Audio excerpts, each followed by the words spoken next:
नमस्कार, the wire में आपका स्वागत है। मैं हूं आरफा खानम शेरवानी। लगता है अभी 1 महीने पहले जो चुनाव के नतीजे आए हैं 2024 के, उससे भाजपा और नरेंद्र मोदी 240 सीटों वाले भाजपा और नरेंद्र मोदी पूरे तरीके से होशो हवास इनके गुम हो चुके हैं। इनको शायद अब पता नहीं है कि देश की राजनीति करनी कैसी है। और ये पता चला कल जब संसद भवन में जाति पर बहस हुई, जिसमें राहुल गांधी ने शुरुआत इससे की थी कि मैं जाति की बात कर रहा हूँ, जाति जनगणना की बात कर रहा हूँ, इसलिए मुझे गालियां पड़ रही हैं और इन गालियों को मैं सहूंगा, क्योंकि जो लोग भी तथाकथित पिछड़े तबके के लोगों की बात करते हैं उनको गाली पड़ती है। और इस पर अनुराग ठाकुर की जो बयानबाजी थी, जिसमें उन्होंने कहा जिनकी खुद की जात पता नहीं है वो लोग ये कह रहे हैं कि जाति जनगणना होनी चाहिए। ये अपने आप में बहुत शर्मनाक बयान तो था ही कि राहुल गांधी की जाति पूछने की कोशिश की गई। बेहद शर्मनाक बयान तो था ही कि उस पर किस तरह से अखिलेश यादव ने राहुल गांधी के बिहाफ पर कहा कि कैसे पूछ ली जाति, हिम्मत कैसे हुई आपकी, ऐसे आप बोले कैसे। यानी कि सीधे तौर पर एक ऑपोजिशन का जो गठबंधन है सामाजिक और राजनीतिक, वो नजर आ रहा है।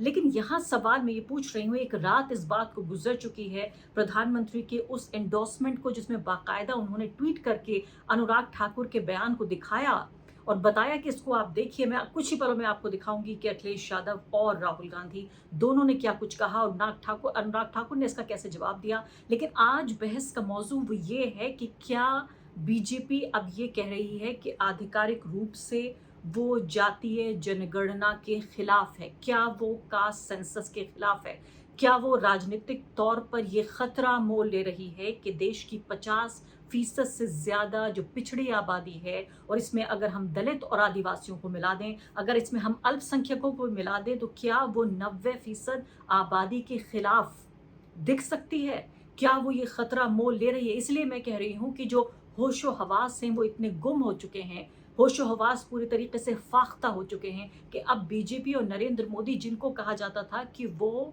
जो कास्ट एरिथमेटिक है, जिसे सोशल इंजीनियरिंग हम पॉलिटिकल साइंस की भाषा में कहते हैं, कि जाति के आधार पर लोगों को उनकी जो जातीय और सामाजिक आकांक्षाएं हैं उनको आगे बढ़ाकर अब तक पॉलिटिक्स करती थी, और कवर पर जो होती थी वो मुस्लिम विरोधी राजनीति होती थी। लेकिन जो कवर है वो इतनी जल्दी उतर गया, यानी अंदर के पन्ने अब जिस तरह से खुलकर सामने आ रहे हैं, सीधे तौर पर क्या हम ये कह सकते हैं कि बीजेपी ये खतरा मोल ले रही है कि वो जो पिछड़ी जातियां हैं, जो भारत के पिछड़े वर्ग हैं, उनके खिलाफ साफ तौर पर पब्लिकली दिख रही है। न सिर्फ कि पूर्व मंत्री गोली मारो जो सांसद हैं, न सिर्फ कि वो कह रहे हैं, बल्कि प्रधानमंत्री उसको एंडोर्स कर रहे हैं। अभी इस पर कोई सफाई नहीं आई है, कोई प्रेस कॉन्फ्रेंस नहीं हुई है जिसमें ये बताया जा सके कि जो अनुराग ठाकुर ने कहा कि वो सही नहीं है, बल्कि उल्टा ये हुआ है कि नरेंद्र मोदी ने बाकायदा ट्वीट करके इसको एंडोर्स किया है। अब सबसे पहले मैं आपको दिखा देती हूँ वो बयान जिसमें कि जाति पूछने की हिमाकत की अनुराग ठाकुर ने, और उसके बाद अखिलेश यादव ने क्या जवाब दिया, और साथ में वो भी बयान आपको सुनाऊंगी जब राहुल गांधी का संसद जातीय जनगणना के समर्थन में सीधे तौर पर सामने आए, और इस पूरे चुनाव में लगातार वो इस मुद्दे पर टिके रहे। पहले ये देखिए। मैं चाहता था कि बजट में जाति जनगणना की बात उठे, जो पूरा देश चाहता है। 90% हिंदुस्तान जाति, 95% जाति जनगणना चाहता है। कौन चाहते हैं? दलित चाहते हैं, आदिवासी चाहते हैं, पिछड़ा वर्ग चाहता है, गरीब जनरल कास्ट के लोग चाहते हैं, माइनॉरिटी चाहते हैं, सब चाहते हैं, क्योंकि सब लोगों को यह पता लगाना है कि हमारी भागीदारी कितनी है, हमारी हिस्सेदारी कितनी है। मगर सर, मैं देख रहा हूं सर, सरकार हलवा बांटती जाती है, और बांटता कौन है? वही 2-3% लोग, और बंटता किसको है? वही 2-3% लोग। और बाकी हिंदुस्तान, 90% हिंदुस्तान देख। फाइनेंस मिनिस्टर मुस्कुरा रही हैं। कमाल की बात है। ये हंसने की चीज नहीं है मैडम, ये हंसने की बात नहीं है, ये जाति जनगणना है। ओबीसी की बात, जनगणना की बात बहुत की जाती है। माननीय सभापति जी, जिसकी जात का पता नहीं वो गणना की बात करता है।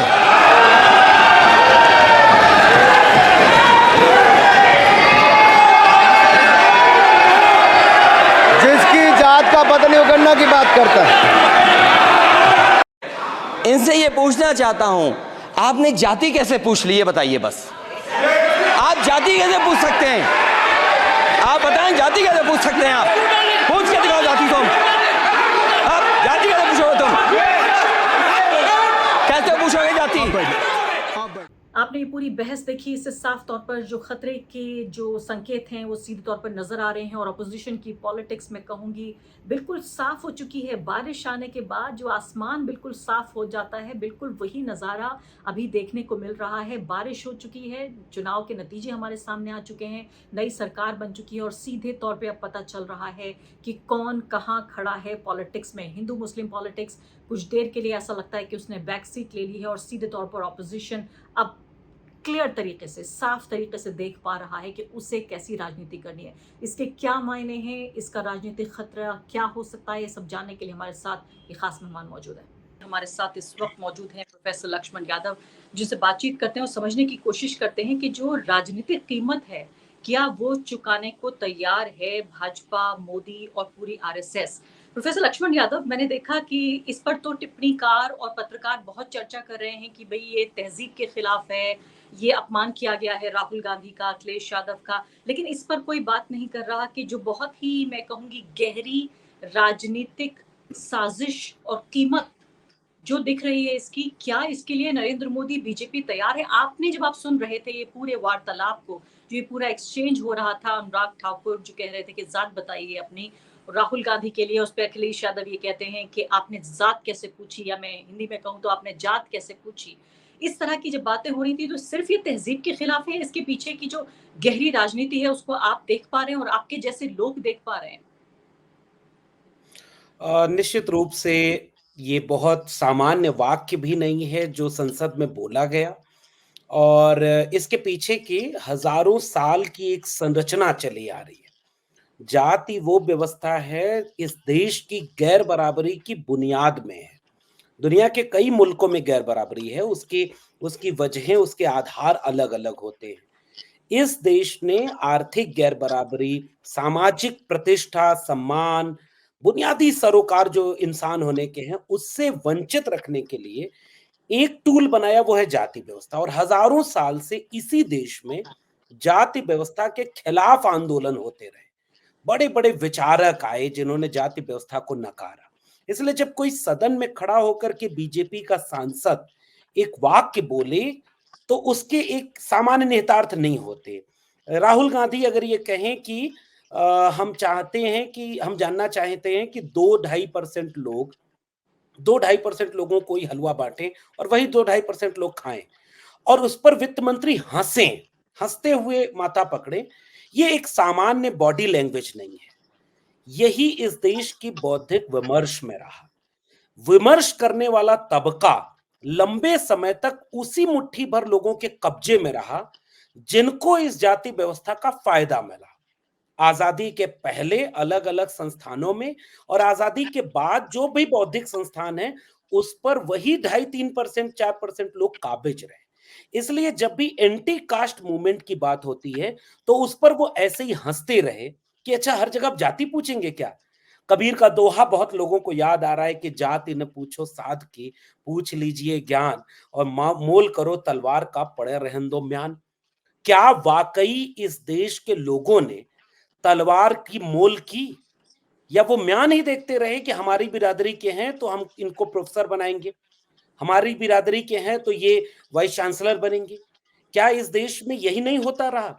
इनके यहाँ तो मिथकों में एकलव्य का अंगूठा ज्ञान की वजह से ही काट लिया गया, द्रोणाचार्य ने कहा था, तो वो मिथक में चला आ रहा है। तो मैं एक हजारों साल की परंपरा के रूप में देखता हूं, और मैं खुश हूं इस बहस से कि अब जरा पब्लिक डोमेन में खुल करके ये बहस हो रही है, खुल के बात हो रही है। मैं यही कहना चाहती हूँ, इससे पहले कि आप इसकी पृष्ठभूमि में जाएं, ये बहस बहुत लंबी है, ये बहस बहुत गहरी है। मैं ये समझना चाहती हूँ कि जब राहुल गांधी कास्ट सेंसस का मुद्दा उठाते हैं, उसके बाद उस कास्ट सेंसस को अनुराग ठाकुर उसका विरोध करते हैं, तो पहली बात तो क्या बीजेपी की तरफ से ये पहला आधिकारिक विरोध माना जाए? अब तक हमने खामोशी देखी है कि कास्ट सेंसस करेंगे या नहीं करेंगे, इस पे हमने कोई साफ जवाब नहीं देखा है, क्योंकि लगता था कि पिछड़ी जातियों का इतना बड़ा समूह है जिसका वोट पूरा चाहिए बीजेपी को, और पिछले 100 साल में जिन्हें हम अदर बैकवर्ड ग्रुप्स कहते हैं, अदर बैकवर्ड कास्ट कहते हैं, क्लास कहते हैं, उनको उनका भगवाकरण करने की लगातार कोशिश हुई, और यही उनकी जीत का सबसे बड़ा धरातल रहा कि पूरे हिंदुस्तान की आधे से ज्यादा आबादी को जाहिर है, मैं तो आधा तो सिर्फ ओबीसी को कह रही हूँ, उसमें दलित मिला लें तो ये तो पूरा का पूरा भारत ही हो गया, इसको हटा के तो वो इलेक्शन नहीं जीत सकते। तो क्या आप ये कह रहे हैं कि ये आधिकारिक रूप से, क्या भाजपा ये कह रही है कि वो कास्ट सेंसस के खिलाफ है? बिल्कुल ठीक बात है। मैं जो पृष्ठभूमि बना रहा था वो इसी बात की कि असल में वो डिबेट ही नहीं होने देना चाहते कि जाति व्यवस्था पर खुलकर विमर्श हो। अब चूंकि इस देश में प्रोफेसर रजनी कोठारी कहा करते थे एक जमाने में जब बहस हुई कि राजनीति का जातिवादीकरण हो रहा है, अलग अलग पृष्ठभूमि के लोग मान्यवर कांशी राम आने लगे, तो कोई लालू, कोई मुलायम, कोई रामविलास पासवान, कोई नीतीश कुमार, बहुत सा सोनेलाल पटेल, बहुत सारे लोग आए। डेमोक्रेटिक सिस्टम क्या होता है, वो मुट्ठी भर लोगों से नहीं चलता, वो सबकी हिस्सेदारी से चलता है। तो प्रोफेसर रजनी कोठारी ने कहा कि ये पॉलिटिक्स का कास्टिज्म नहीं, राजनीति का जातिवादीकरण नहीं, जातियों का राजनीतिकरण है। मंडल आंदोलन जब लागू हुआ तो ये वही मंडल आंदोलन जिसे प्रोफेसर क्रिस्टोफ जेफरले कहते हैं कि इंडिया साइलेंट रिवॉल्यूशन, ये रिवॉल्यूशन है जो विश्वनाथ प्रताप सिंह ने किया मंडल कमीशन की रिपोर्ट को लागू करके। उस मंडल कमीशन की रिपोर्ट और आंदोलन के खिलाफ कमंडल लाने वाली बीजेपी थी, जो नहीं चाहती थी कि जाति पर बहस हो। उसके बाद लगातार वो धर्म के इर्द गिर्द अपनी पॉलिटिकल नैरेटिव को बनाती है। उस तारीख के बाद 2010 में, क्योंकि मैं एक दो बस हिस्टोरिकल फैक्ट ले लूं फिर आज वाला जवाब देता हूं। 1996 से 98 के बीच का गठबंधनों का दौर, एक ऐसा ओबीसी प्रधानमंत्री जिसने कभी देश को नहीं बताया कि मैं ओबीसी हूं, उसने अपने कैबिनेट में ये पास किया कि 2001 की जनगणना में जाति जनगणना होगी। और अटल बिहारी वाजपेयी जैसे ही प्राइम मिनिस्टर बनते हैं वो पहले कैबिनेट में फैसला लेते हैं कि 2001 में जाति जनगणना नहीं होगी। तो बीजेपी तब से वहीं खड़ी है। बीजेपी 2010 में पहली बार, कांग्रेस की गवर्नमेंट थी, संसद में एक मुश्त सबने राय किया कि जाति जनगणना होगी, बीजेपी शामिल थी। मरहूम गोपीनाथ मुंडे, हुकुमदेव नारायण यादव, कई लोग बीजेपी के समर्थन में थे कि जातिवार जनगणना हो। लेकिन थोड़ी कांग्रेस की गलतियां थी जिसे राहुल गांधी अब ठीक कर रहे हैं।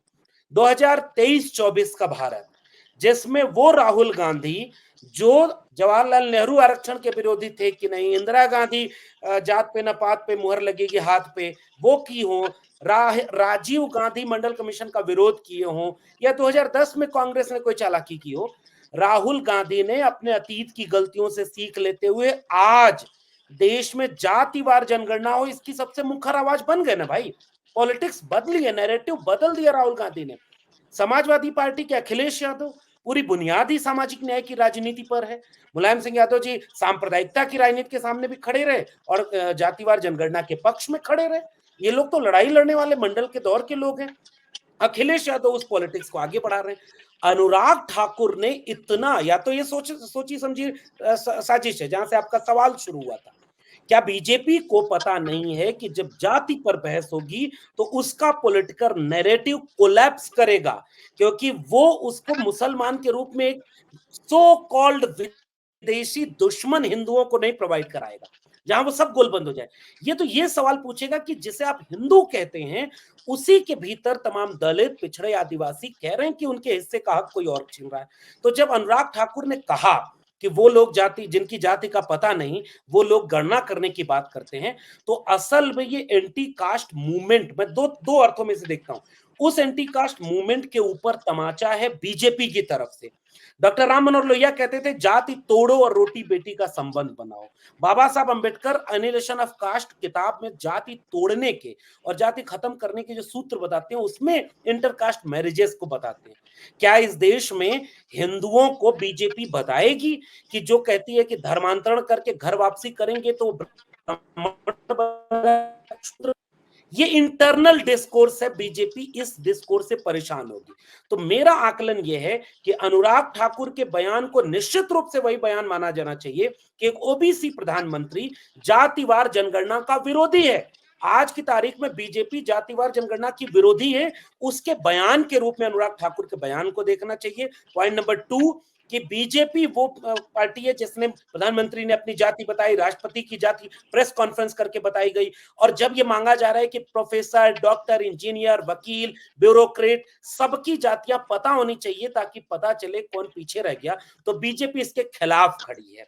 इसलिए मैं मानता हूं कि एक पॉलिटिकल डिस्कोर्स में बीजेपी जातिवार जनगणना के खिलाफ है, जिसका नुकसान बीजेपी को होगा, जो नुकसान होगा। और इसके अलावा हैरानी ये होती है लक्ष्मण जी कि आप देखिए कि वो कह रहे हैं कि जिसकी जात पता नहीं है वो जाति जनगणना की बात कर रहा है। मतलब कि जाति जनगणना पर लक्ष्मण यादव तो बोलेंगे लेकिन आरफा खानम शेरवानी नहीं बोल सकती, क्योंकि जिसकी जो जात होगी वो उसी के हिसाब से बोलेगा। पिछड़े पिछड़ों के लिए बोलेंगे, अगड़े अगड़ों के लिए बोलेंगे, हिंदू हिंदू के लिए बोलेगा, मुसलमान मुसलमान के लिए बोलेगा। फिर मुसलमानों में तो 50 तरह की कास्ट की बात आ जाएगी। फिर कुछ लोग आके कहेंगे भाई मुसलमानों में तो जाति नहीं होती। कुछ लोग कहेंगे कि देखिए बिहार की तर्ज पर यहाँ पे मुसलमानों को अपर कास्ट में जोड़ा गया है खासकर। तो ये तो बहुत बड़ी बहस आ गई और बहुत ही जिसको प्रिमिटिव स्टेज पे कहते हैं कि मतलब बिल्कुल इंसान के अंदर के अंधेरे को लेकर आना कि जो है, जिसकी जो जाति है, धार्मिक पहचान है, उसी को लेकर आगे आएगा। इसमें ये बताइए आपकी अनुराग ठाकुर की बयान को, पहली बात तो वो कोई एक बयान नहीं था, बाकायदा 40-45 मिनट की स्पीच उन्होंने दी है। दूसरे, प्रधानमंत्री का बाकायदा उसको एंडोर्स करना कि उन्होंने अपने ट्विटर हैंडल से, नरेंद्र मोदी ने ट्वीट किया कि मेरे सहयोगी अनुराग ठाकुर के इस तकरीर को, इस स्पीच को आप सुनिए। अब मुझे ये बताइए कि अब आने वाले जो चुनाव होने वाले हैं, चलिए लोकसभा चुनाव तो एक तरह से अब इतिहास हो गया और आने वाले चुनाव हो सकता है 5 साल बाद ही हो, हमें नहीं मालूम कब होगा। लेकिन अब जो आने वाले चुनाव हैं वो तो बड़े जाति के हिसाब से बहुत संवेदनशील राज्य हैं, चाहे वो हम झारखंड का हम जिक्र कर लें, चाहे हम बात करें उत्तर प्रदेश का, भी बहुत दूर नहीं है, अभी 24 है और देखिए 1 साल बाद माहौल बनने लगेगा। और इसके अलावा भी कई राज्यों में चुनाव होने हैं, महाराष्ट्र में भी जल्दी चुनाव होना है। तो इसके मद्देनजर क्या आपको लगता है कि ये एक तरह से एक ऐसी आंधी है, क्योंकि एक के बाद एक राहुल गांधी, अखिलेश यादव, तृणमूल कांग्रेस के नेता एक के बाद एक जो उनकी सुपरहिट स्पीचेस हो रही हैं, तो अब ये मीडिया का एक जो एक बैरिकेडिंग थी कि नेता जो कहते थे ऑपोजिशन के वो आम जनता तक नहीं पहुंच रही थी बात, ये बात तो कम से कम क्लियर हो गई इस चुनाव से कि ऑपोजिशन के नेता जो कहना चाहते हैं वो कह पा रहे हैं और ये बात जनता तक पहुंच रही है। आपको लगता है कि ऑपोजिशन इस बात को उठाकर एक तूफान खड़ा कर सकता है, नरेंद्र मोदी, बीजेपी, आरएसएस को पिछड़ी जातियों के विरोधी नेता और दल के तौर पर स्थापित कर सकते हैं? निश्चित रूप से मैं इस बात को जोड़ के देखा जाए, और आपने बिल्कुल ठीक कहा कि राहुल गांधी भी जब टिप्पणी की तो जाति पूछने वाली बात, इस देश में विद्यार्थियों को कहा जाता है कि तुम एजुकेशन पर ही बात करो, लेकिन जब वो एजुकेशन के बिकने पर सवाल करते हैं तो वो भी कल्प्रिट हो जाते हैं। किसान पर कौन बोलेगा? किसान बोलेगा। मजदूर पर कौन? ये अलग आने का है, कोई साझा एका न बन जाए कमजोरों के, गरीबों की, मजलूमों की। उस एका से हर तानाशाह डरता है, इसलिए वो लोगों को अलग अलग बांटता है। एक तो ये बात बिल्कुल ठीक है। दूसरी बात कि ये अकेले राहुल गांधी का अपमान नहीं था, मैं तो कह रहा हूं एंटी कास्ट मूवमेंट की फिलॉसफी का अपमान था, और जिसके लिए अखिलेश यादव खड़े हुए। मैं तो एक ऐसी यूनिटी के रूप में देखता हूं आपके सवाल का दूसरा हिस्सा कि क्या पॉलिटिक्स होगी इसके आगे की। राहुल गांधी कांग्रेस की अच्छाइयों के साथ आगे भी बढ़ रहे हैं, उसकी गलतियों को मान करके, सुधार करके आगे बढ़ रहे हैं। अखिलेश यादव और राहुल गांधी में केवल सीटों वाला गठबंधन चुनाव वाला नहीं हुआ, टिप्पणी थी राहुल गांधी पर और तेवर के साथ खड़े हुए अखिलेश यादव कि आप जाति कैसे पूछ सकते हो। और उसका अगला वाक्य यही था कि अगर जाति पूछनी है तो बताओ पूरे देश की जाति क्यों नहीं पूछते, जातिवार जनगणना क्यों नहीं करते। असल में डिबेट ये है। और फिर अखिलेश यादव ने बाहर भी बयान दिया कि ये मंडल विरोधी लोग हैं, बीजेपी के लोग, ये मंडल कमीशन की सिफारिशों को पढ़ लें कि वो क्या कहती है, क्या बीजेपी उसके साथ खड़ी है। अखिलेश यादव ने कहा कि मैं तो ओबीसी में हूं, यादव हूं, हिंदू हूं सो कॉल्ड, और मेरा घर गंगा जल से धुलवाया और मंदिर जाने पर मेरे उसको धुलवाया। अब ये डिबेट का लेवल सेट हो रहा है। विपक्ष इस चुनाव से जो हासिल किया है विपक्ष ने, वो मुद्दों का गठबंधन, विचारधारा का गठबंधन हासिल किया है, और जातिवार जनगणना और सामाजिक न्याय के मुद्दे ये उस विचारधारा के गठबंधन के केंद्र हैं, और ये वो केंद्र है जिस पर बीजेपी घिरेगी। अब जरा बीजेपी जब ये कहेगी ना, आज तो बड़ी हास्यास्पद सी प्रेस कॉन्फ्रेंस करने के लिए एक हास्यास्पद से व्यक्ति को बिठा दिया, वो कह रहा है आलू आलू पीछे से आलू आगे से सोना। आज तक बीजेपी का इतना बड़ा प्रवक्ता जो फेक न्यूज फैलाता है प्रेस कॉन्फ्रेंस करके, और बीजेपी उसको कह रही है कि ज्ञान पूछ लीजिए साधु का। अब कौन ज्ञान बताएगा कि नाली के गैस से चाय बनती है कि नहीं बनती, इसलिए ज्ञान पर मत जाएं। ये जो पॉलिटिकल पॉइंट है, अब इस देश में सबसे कोर आइडियोलॉजी आरएसएस और दक्षिणपंथी खेमे के सामने कोई बीच के रास्ते वाली लिबरल और बहुत बीच का रास्ता लेकर के प्रताप भानु मेहता बन जाएं या और लोग बन जाएं जो आर्टिकल लिखने लगे कि नहीं भाई ऐसे तो सबकी जाति पूछेंगे तो क्वालिटी एजुकेशन और क्वालिटी डिस्कोर्स क्या होगा, अंग्रेजी में लेख लिख रहे हैं। भाई आपकी अपनी जाति है और इस देश में जाति काम करती, क्योंकि जाति को पूछ करके प्रोफेसर इंटरव्यू में नंबर नहीं देता, नौकरी नहीं देता। इसे अंतोनियो ग्राम्सी कल्चरल कैपिटल कहते हैं, कल्चरल हेजेमनी। पता नहीं किस बात के ज्ञानी प्रोफेसर है, उनको यही नहीं पता कि कल्चर कैसे जुड़ता है। अब विपक्ष को करना क्या चाहिए? विपक्ष एकदम सही एजेंडे पर खड़ा है। विपक्ष को आदिवासी के आवाज को, जैसे राहुल गांधी ने खड़े होकर कहा ना कि वनवासी कहते हो, उनकी मूल पहचान आदिवासी है, और आरएसएस क्या कहती है? वनवासी। डिस्कोर्स का पॉइंट यहां से होगा, क्योंकि आदिवासी तो अपने को हिंदू भी नहीं कहते, वो तो अलग से धर्म कोड की मांग कर रहे हैं। इस डिबेट को आगे बढ़ाएंगे, कास्ट सेंसस तक जाएगा। दलित पॉलिटिक्स है जो हिस्सेदारी की मांग करती, वो कास्ट सेंसस तक जाएगी। ओबीसी की पूरी पॉलिटिक्स का कोर इशू है कास्ट सेंसस, क्योंकि सबसे ज्यादा अगर इस देश में किसी के साथ अन्याय हुआ है तो वो ओबीसी कम्युनिटी है। मंडल कमीशन 52% आरक्षण देने की बात करती है, मिला 27, और आज तक 4% से 12% से ज्यादा कहीं नहीं है। तो ये जब एजेंडा बन गया राहुल गांधी का, ये एजेंडा है अखिलेश यादव का, ये एजेंडा है हेमंत सोरेन का, ये एजेंडा है पूरे इंडिया अलायंस का। संजय सिंह जब बोलते हैं सदन में खड़े होकर, या मनोज झा बोलते हैं, अखिलेश यादव बोलते हैं, या राहुल गांधी बोलते हैं, तो लगता है कि एक एजेंडे पर खड़े हैं। वो विचारधारा है, वो कास्ट सेंसस का मुद्दा है। आखिर में मैं केवल ये कहूं, बीजेपी इस कास्ट सेंसस के इशू को टैकल नहीं कर पाएगी। वो इस जातिवार जनगणना के विरोध में खड़ी हो नहीं सकती। फिर कोई अनुप्रिया पटेल चिट्ठी लिखेंगी, फिर कोई ओम प्रकाश राजभर या संजय निषाद ये कहने लगेंगे कि भाई 69,000 में ओबीसी के साथ न्याय नहीं हुआ। तो जो उनके ओबीसी और दलित नेता हैं या ओबीसी पहचान है, गांव में तो वही है भाई, वोट तो उस पे मिलता है। हिंदू तो वो कब बन रहे हैं? जब हिंदू को मुसलमान से लड़ाया जाएगा। अगर ये लड़ाने का बीजेपी का एजेंडा फेल हो तो हिंदू तो हिस्सा मांगेगा ना कि शिक्षा में कहां है, रोजगार में कहां है, और जैसे ये पॉलिटिक्स सेट होगी बीजेपी कोलैप्स करेगा अपने नैरेटिव में। तो मेरा मानना है कि अब सारा दारोमदार विपक्ष के ऊपर है। राहुल गांधी और तमाम लोग गांव-गांव में अगर शिविर शुरू करें, जातिवार जनगणना क्या है, वो केवल जातियों की गिनती नहीं है। बिहार ने बताया था कि हिस्सेदारी की गिनती है कि देश किसका कितना है और किसका नहीं है। अगर राहुल गांधी, अखिलेश यादव और विपक्ष ने इस नैरेटिव को गांव तक पहुंचा दिया, जिसका मौका अनुराग ठाकुर ने दिया है, और उसको इंडोर्स करके प्रधानमंत्री ने भी क्लियर कर दिया है कि वो जातिवार जनगणना की बात नहीं करेंगे, इसका मतलब बीजेपी इस कास्ट पॉलिटिक्स में बुरी तरह घिर गई है। विरोध कर नहीं सकती, क्योंकि उन्हीं का वोट लेकर के वो सरकार। बिल्कुल। और मुझे तो लगता है कि लक्ष्मण जी अब ऊंट पहाड़ के नीचे आ ही गया है, क्योंकि अभी तक जो है वो हिंदुओं को एक किया जा रहा था, देश को धर्म के आधार पर बांटा जा रहा था, और सबसे बड़ी बात ये की जा रही थी कि ये बहुत खतरनाक पॉलिटिक्स हो सकती है बहुसंख्यकवाद के लिए, जिसका सबसे बदसूरत चेहरा हमने पिछले 10 साल में देखा, जहां जो तथाकथित जो तमाम निचली जातियों के लोग हैं उन्हें ही किस तरह से हिंदू बनाने की लगातार कोशिश के तौर पर बंटवारा हिंदू मुसलमान में हुआ, जिससे अपनी हिस्सेदारी भूल गए, कुछ देर के लिए भूल गए कि वो भारतीय हैं, उन्हें हिस्सेदारी चाहिए, उनका इतिहास क्या रहा है। तो वाकई ये बात सच है, आपकी बात से सहमत हूँ कि ये हैंडल करना बहुत मुश्किल होगा भाजपा के लिए। मुझे लगता है आने वाले दिनों में, अब ये हमारी चर्चा हो रही है, चर्चाएं और होंगी, तेज होगी, गर्म होगी, और मुझे लगता है कि इस क्लैरिफिकेशन के साथ, सफाई के साथ बीजेपी के बड़े नेताओं को उभरना पड़ेगा, सामने आना पड़ेगा और बताना पड़ेगा कि वो पिछड़ी जातियों के खिलाफ नहीं है, वरना वो तैयार रहें कि देश के आधे से भी ज्यादा जो आबादी है उसके खिलाफ वो राजनीति कर रहे हैं। तो कहां से कहां पहुंचेंगे। बहुत बहुत शुक्रिया आपका इस बातचीत के लिए। द वायर के और वीडियोस देखने के लिए सब्सक्राइब करें और बेल आइकन पर क्लिक करें। स्वतंत्र पत्रकारिता की आर्थिक मदद करने के लिए डिस्क्रिप्शन में दिए गए लिंक पर जाएं और अपनी राशि चुनें।